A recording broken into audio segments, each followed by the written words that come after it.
ఈ నెల 12వ తారీఖు నుంచి రాష్ట్ర వ్యాప్తంగా పాఠశాలలు తెరుచుకుంటున్నాయి. కొత్త విద్యా సంవత్సరంలో ఒక అద్భుతమైన మార్పు. గతంలో ఎంతోమంది విద్యార్థులు కానివ్వండి, తల్లిదండ్రులు కానివ్వండి, ఉపాధ్యాయులు కానివ్వండి, మధ్యాహ్న భోజనం పథకం కింద రైస్ సరిగ్గా పంపిణీ జరగడం లేదనే ఆవేదన చాలా సందర్భాల్లో వ్యక్తపరిచారు.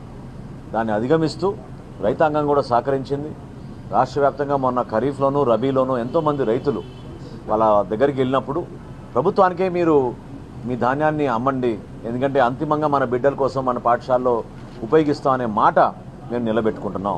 ఇప్పుడే మీరు చూశారు, మొట్టమొదటిసారి 25 కిలోల బస్తాల్లో మేము ప్యాక్ చేసి వాటిని ప్రతి పాఠశాలకు ఆల్రెడీ చేర్చేసాం.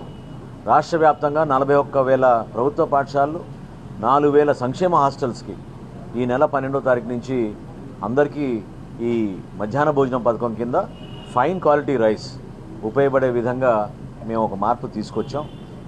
అదే కాదు, కష్టపడి పండించిన రైతు ఎవరైతే ప్రభుత్వం పైన ఒక ఆశతోటి ప్రభుత్వం ఇచ్చిన భరోసాని వాళ్ళు నమ్మారో ఆ రైతుకు సంబంధించిన వివరాలు కూడా మేము ఆ క్యూఆర్ కోడ్లో ప్రతి బస్తాకు ఒక క్యూఆర్ కోడ్, ప్రతి బస్తాకు ఒక క్యూఆర్ ట్యాగ్ కూడా పెట్టాం.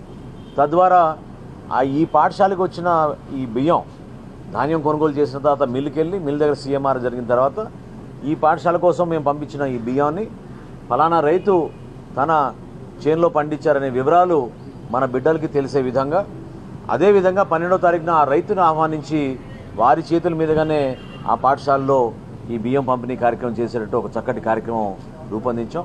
దీనికి రాష్ట్రంలో మంత్రి గారు నారా లోకేష్ గారు ఆయన కూడా చొరవ చూపించి సహకరించారు.